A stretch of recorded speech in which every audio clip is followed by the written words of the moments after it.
Gina. Welcome back to my channel. Today I have an April wrap-up for you.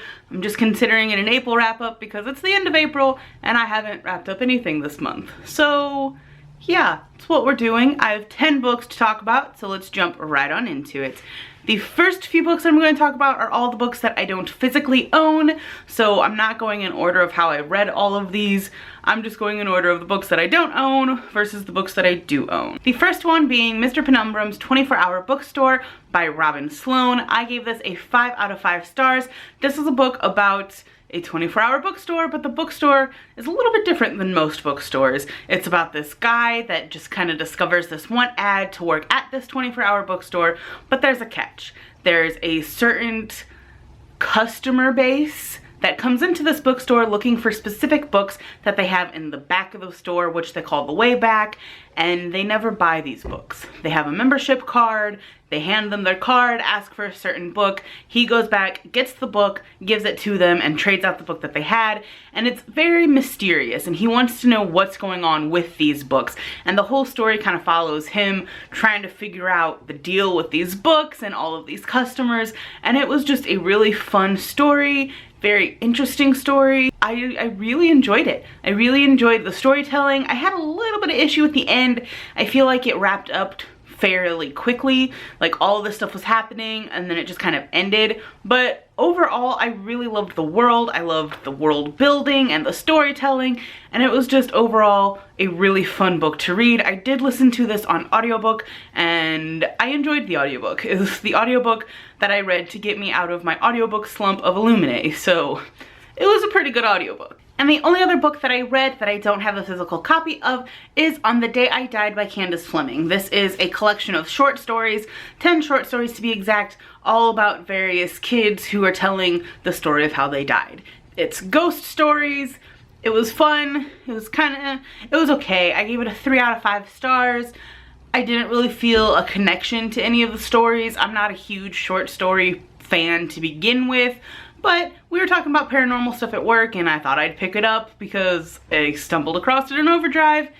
It was okay. It was a fast read, really fast read, and yeah, that's really all I have to say about that one. Now on to the books that I physically own. Some of these I did listen to on audiobook, only a couple I physically read. But the first one that I did physically read was Hidden Bodies by Caroline Kepnes.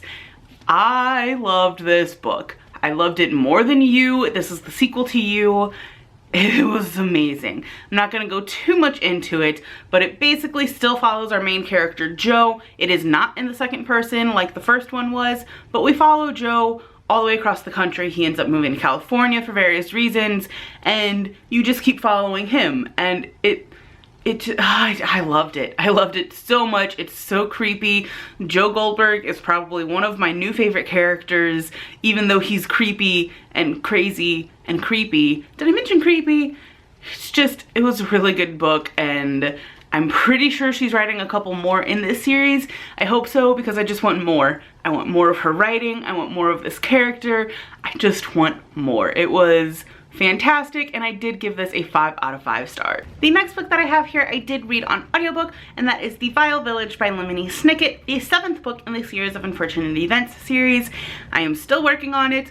I enjoyed this one a little bit better than the elevator one.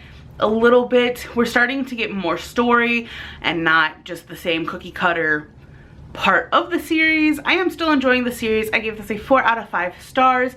Stuff is finally starting to happen, and I'm pretty excited to start The Hostel Hospital. The next 2 books that I have to talk about are books that I kind of audiobook and physically read. Like, I bounced back and forth with them, but they were rereads and I kept them both at 5 stars, and that is The Dream Thieves and Blue Lily, Lily Blue by Maggie Stiefvater.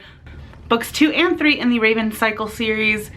I just love the series so much. It is definitely a 5-star series, and rereading these books was amazing because you pick up on so much that you missed the first time, and it was a lot of fun because I was rereading them with one of my work friends, and we've been talking nonstop about it, annoying the rest of our coworkers to death, and it's just been a lot of fun trying to theorize and figure out what's going to happen with the last one.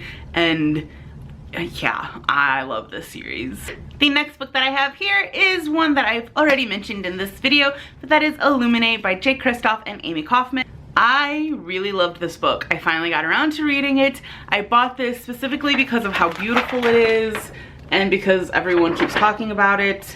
And it's a different kind of book. It's sci-fi-ish, and it's all case files. The entire book is in case files. It's written very differently. And you can see like stuff is blacked out. It was overall a really fun book to listen to on audiobook. I started physically reading this a few months ago and only got like 30 pages in and set it aside. I just wasn't in the mood for it, but the audiobook was available, and it's probably the best audiobook I've ever listened to because it is a full cast recording. It felt like I was listening to a sci-fi podcast, not a book. I was into it the entire time. Every time we went on break at work, I did not want to stop listening to it. I listened to it in my car, I listened to it at home. It was just phenomenal, and if you have not read this yet but you're kind of interested in it, I definitely recommend the audiobook. I hear it's a fun experience physically reading it too, so maybe someday I'll physically read it just to get that experience as well, but the audiobook is amazing. The next book I read physically, and that is The Raven King by Maggie Stiefvater, the fourth and final book in the Raven Cycle series. And like I mentioned just a few minutes ago, I love this series so much. This is 5 stars for me. The entire series is 5 stars, and I tabbed a lot in this. A lot of this is stuff that I liked and stuff that I thought was interesting. Some of it is stuff that I think might deal with some of what's going to happen, or something that me and my work friend had questions about earlier in the series.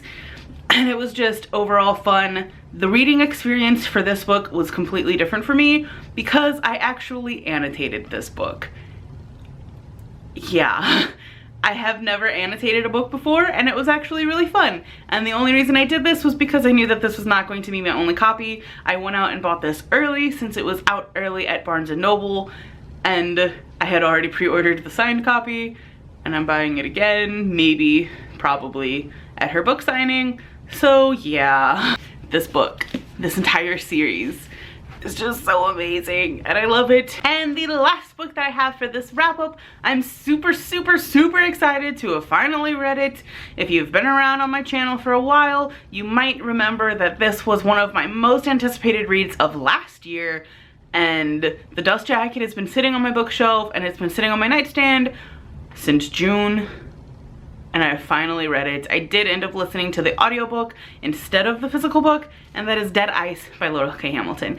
This is the 24th book in the Anita Blake series, and it was fantastic. It is definitely my favorite of her later books, like the past 5 or so books, because if you have read the Anita Blake series or heard anything about it, you've probably heard that her later books get pretty raunchy and the plot kind of disappears. And it's gotten pretty bad. And I keep reading them because I'm invested in it at this point. Like, there's 24 books in the series. Like, I'm gonna keep reading them. It's just, I don't know. I'm invested in the characters, and I'm attached to the characters, even if there's hardly any plot, but there's a lot of plot in this. A lot of plot in this. It feels more like old Anita. It's a zombie story. You have all of our favorite characters. It is a very good balance between old Anita and new Anita. You've got the old fighting zombie Anita mixed with the Anita with all the emotions. It was a good balance, and I'm super excited for the next book to come out because the next book is an Edward book, and Edward books are always amazing. So that's all I'm gonna say about this one because it is the 24th book in the series and I don't want to spoil anything. You could probably pick this one up without having read anything beforehand because she does mention a lot of stuff that happens beforehand, but she explains it very well, which I am grateful for because I've forgotten a lot of stuff that happens. And yeah, her re-explaining it all helped, and it's just, this book, I loved it so much. Definitely one of my favorite Anita books from the last 5 or 6 books.